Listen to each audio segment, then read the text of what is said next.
And in the same lot of papers, and this time in French, so I have had to translate it, there was a strange occurrence. A man, usually sane, but once in a way, he seemed to turn into somebody else, who was angry and desperate, and claimed to be a great brain surgeon who had a right to the body. And then he would go, and the normal personality, a college professor, a lecturer in French philosophy, and an acknowledged expert on Baudelaire, would take over once again. The man described himself as incurable, and the doctor, I see in his report, asked him to give an account.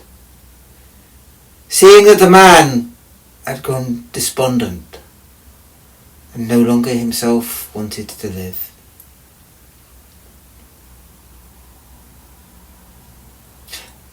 And the man, I have no idea who he was, or even where he worked, let alone his age, although I think from something the doctor said, he had been there a long time and was now old. Wrote down the following rather queer tale. I wonder what you'll think. When I heard that my doctor, and I thought my friend, Benoit, had the diagnosis, I knew it must be serious. For he was such a great psychologist, he had a mastery over his feelings. And he came out with a smile and a wistful look and said, "It is as I feared, as I feared. I've got less than a fortnight to live. The aneurysm has made me tired. It's due to burst, and my lungs cannot cope anymore with the endless coughing. I am on death's door. Perhaps." And there was something in the way he said perhaps that made me wonder. So I asked him, and he said, "Well now, what do you think about my passing? Will you be able to find anyone to hypnotize you and allow you to sleep again, my friend?" And he looked at me with a curious look. And I shook my head and said, "No, I'll have to go back to opium, I suppose. And who knows where that would lead me." Who indeed? Who indeed? Now, Benoit lived in the same building as I did, but at the front, while I lived at the back. We were both college professors, and had been colleagues for a long time. I'm never sure we were friends. I want to make that clear. Never sure. But he had a remarkable capacity to hypnotize. And it was by now the only way I could sleep. He came in, wheezy, breathing unsteadily, and laid me out to sleep. And for the first time ever, I wasn't sure about it. I wasn't sure that something in his eyes, something in his look, I think, made me wonder about the power he had on me. As he started to move his hands, and he moved them once and twice and thrice, and I fell back into the strangest of sleeps.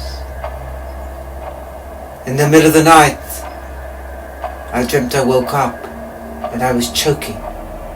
It felt like there was somebody standing, literally standing, on my chest. I was wheezing and my heart was beating, and I looked up and the room seemed strangely unfamiliar.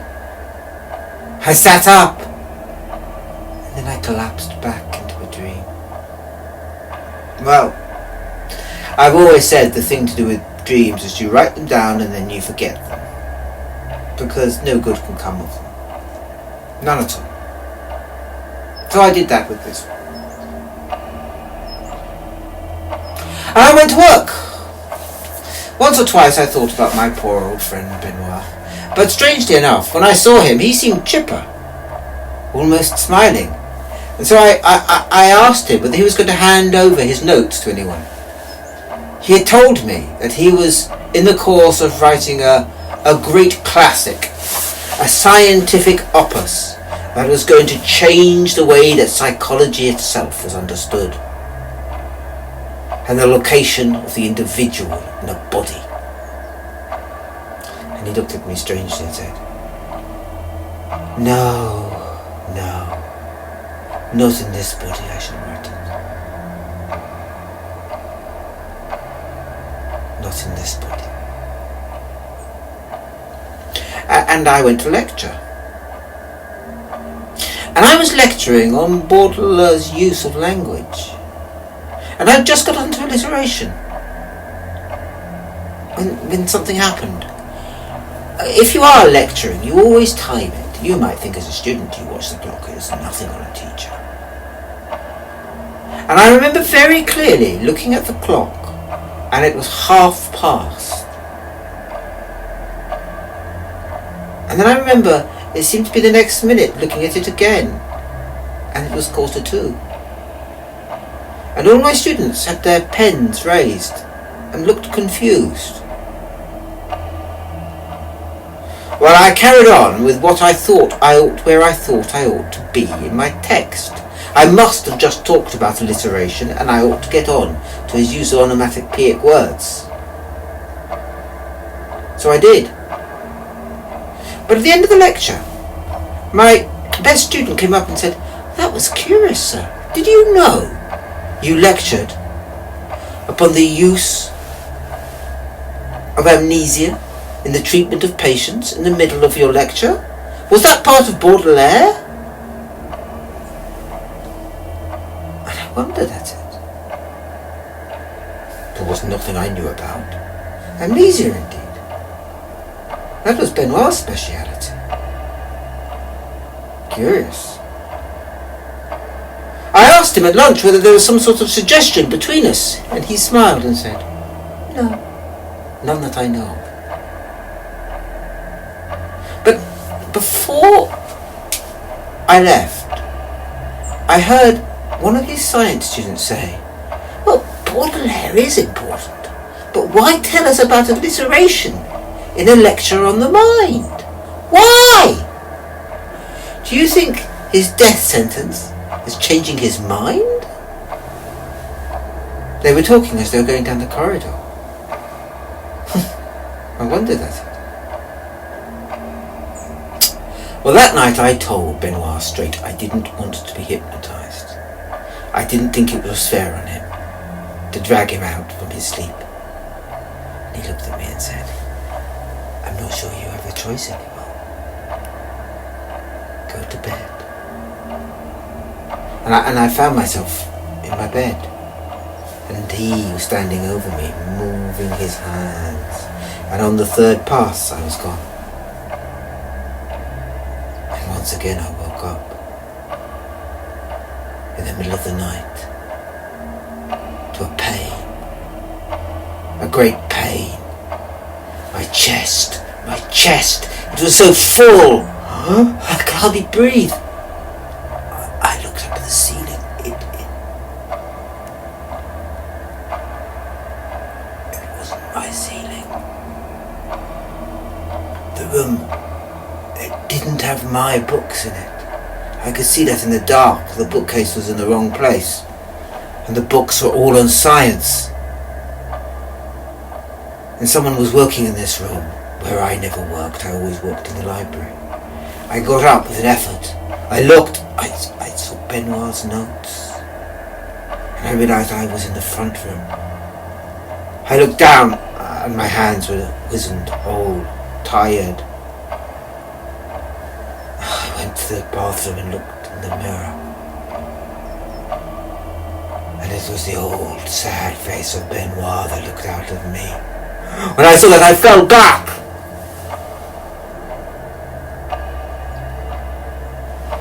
I awoke in the morning.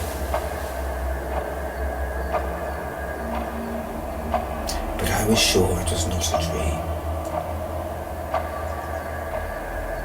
When I found him in his study, he had been avoiding me. I said to him, "What are you doing? What are you doing? This is no accident, is it?" And he looked at me and said, "No, no. We're swapping minds, you and I. I almost did it last night. I will do it tonight. And then you can die with all your poetry. And I will live with all my knowledge. I will enrich mankind, teach those who are elect to escape death in the bodies of others." It is not a transmigration of the soul, but rather an exchange of the intellect that in the end makes one immortal, I think you will find. Now, I would have locked the door, but somehow I was sure it wouldn't help. I thought of packing clothes, but then the thought of spending the night awake, unable to sleep, was unthinkable somehow. And I was sure that the suggestion that allowed him to control me with just an eye would somehow find me. Perhaps he'd already hypnotized me, but I let him in my room again. And this time he just moved one finger. And I fell back into sleep.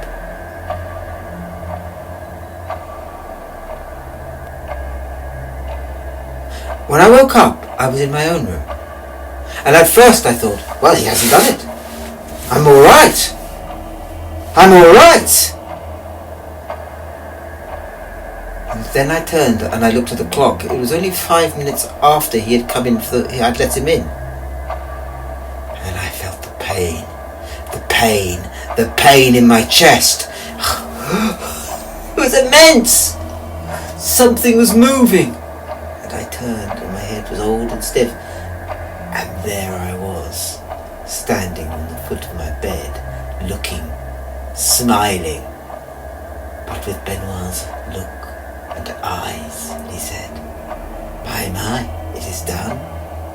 And I think I will just wait out the last here.